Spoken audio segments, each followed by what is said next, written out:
Hey yo, what's the deal? You know who it is. It's the Don. Cheer. Tony Teflon. House Teflon. We pull the strings. Cheer. And I'm back at you, my people. And I'm back at you first just to say, listen, I got 2,000 subscribers, and that's nuts. And thank you for everyone who has subscribed.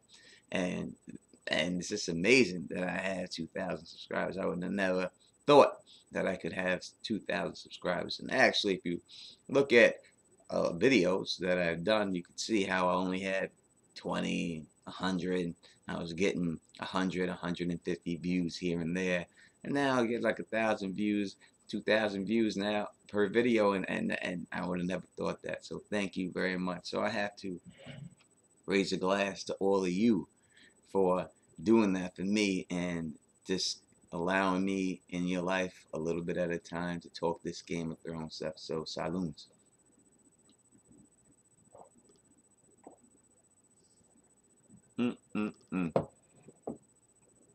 2,000 subscribers. I am very happy about that. And this is a question and answer video. And it was going to be mostly on the patch face video that I just did. But recently, I have been getting a lot of slack about this pink letter again. And I know you know how much I love dealing with this pink letter. So I'm going to try. I'm going to try to get this pink letter thing and give my opinions on the final thoughts about this pink letter. And the people who have been talking to me about this pink letter, or basically saying, no, give me a hard time about it or whatever, is Joshua Molina.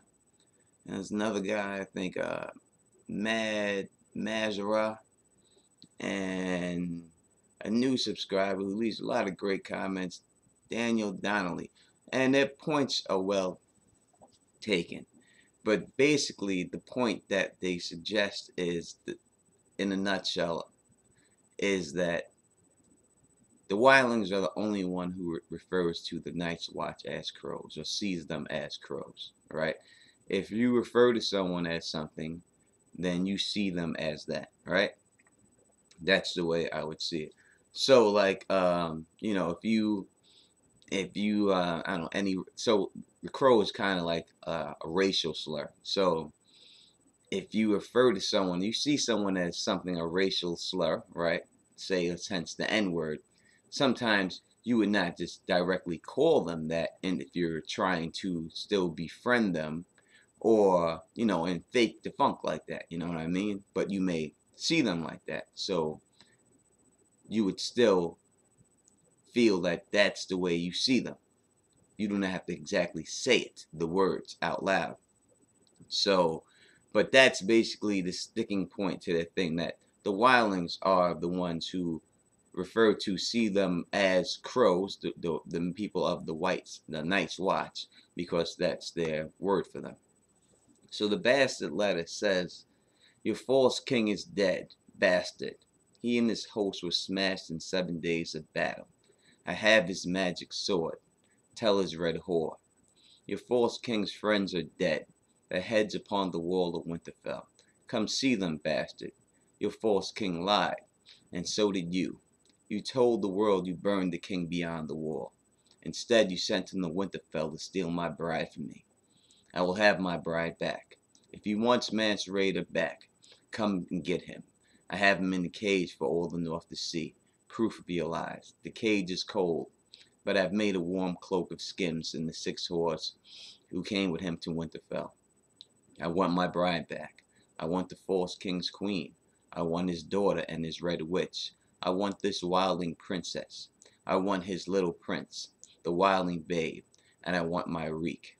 Send them to me, bastard, and I will not trouble you or your black crows. Keep them from me, and I will cut your bastard's heart out and eat it. Ramsay Bolton, true-born Lord of Winterfell." Now, obviously, I think Stannis wrote it, and the beef is they're saying that Mance wrote it, and that it's the problem that I'm having with a couple of people. And basically, it's saying that because he said black crows, that the wildlings are the only ones who see them as black crows, That's why Mance had to write the letter. So, um, there are other points to the letter, but that's the one that people want to keep sticking to. Now, it also says here, Wildling Princess, which the Wildlings never refer to her as princess. In fact, the only ones who do refer to them as princess is Stannis and his wife. It is told over and over again that they are not princesses and don't refer to them that, and that they don't see them as that. But that is what is said in the letter. All right. So, Brent, the thing that people keep saying to me is that this dude wrote it because of that reason, basically because of the Black Crows, and that they see them as Black Crows. The only ones who see them as such is the Wildlings, and Wildling being there is Mance Rayder, so we had to write the letter. Is that what I'm hearing? That's what I'm trying to make sure that we are on the same page. That is correct, right? The Wildlings are the ones who view them as crows, so they were the only ones who would say that they're crows.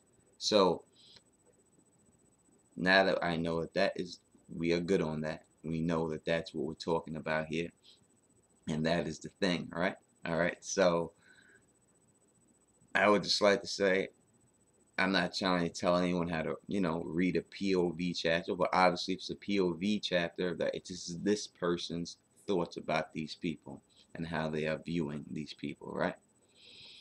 So let's go to Melisandre's POV chapter in A Dance with Dragons.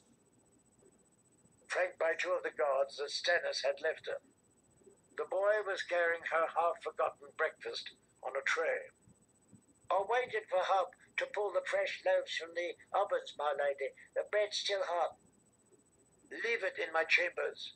The wildling would eat it, like as not. Lord Snow has need of me beyond the wall. He does not know it yet, but soon. Outside, a light...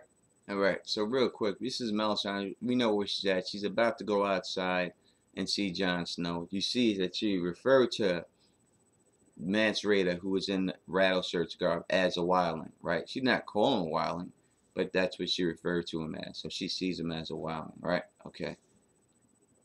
Snow had begun to fall. A crowd of crows had gathered around the gate by the time Melisandre and her escort arrived, but they made way for the Red Priestess. The Lord Commander had preceded her through... Wait a second. What happened there? And so when she came outside, what did she see? She seen a crowd of crows. That's her point of view. Her point of view was seeing them as crows, right? Not as night watchmen, not as brothers of the night's watch. She sees them as crows, and that is what is said there. A crowd of crows stands there, and she pokes her way through.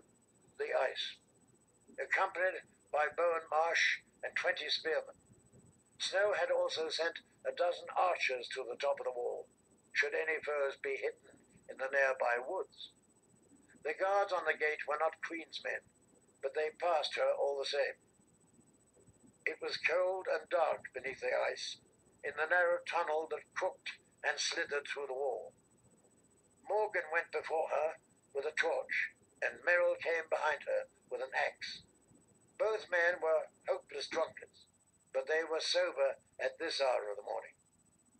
Queen's men, at least in name, both had a healthy fear of her, and Merrill could be formidable when he was not drunk. She would have no need of them today, but So right then, Melisandre, she sees these guys as what? Queen's men. She doesn't call them Queen's men, but that's what she sees them as, right? Because that's what it's refers to. This is her point of view. Queen's men, right? Sandra made it a point to keep a pair of guards about her everywhere she went. It sent a certain message. The trappings of power. By the time the three of them emerged north of the wall, the snow was falling steadily. A ragged blanket of white covered the torn and tortured earth that stretched from the wall to the edge of the haunted forest. Jon Snow and his black brothers were gathered around 3 spears, some 20 yards away. The spears were 8 feet long, and made of ash. The one on the left had a slight crook, but the other two were smooth and straight. At the top of each was impaled a severed head.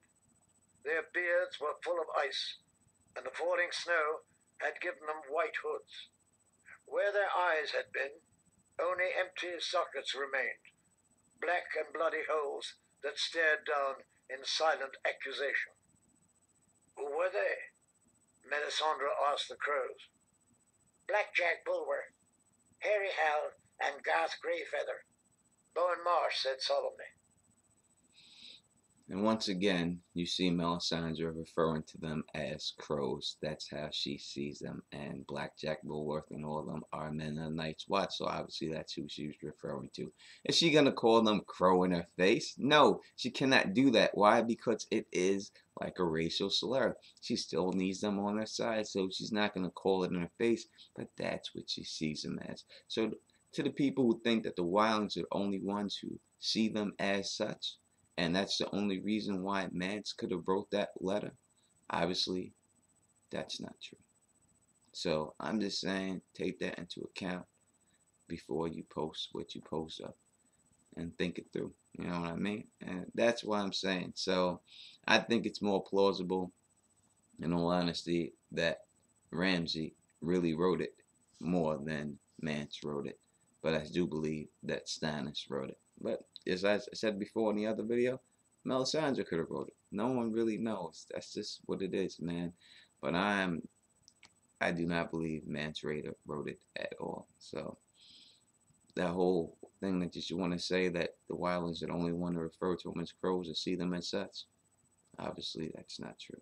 So once again, I want to raise a glass to you, my 2,000 subscribers. Thank you. I hope to get much more. So let's just keep building. Thumbs up it, like it, and I'll be right back as soon as possible. It's very late right now. It's actually 1:30 a.m. I'm doing this, and I'm going to go to bed, and I'm going to wake up, and I'm going to do something and do the real question and answer after that.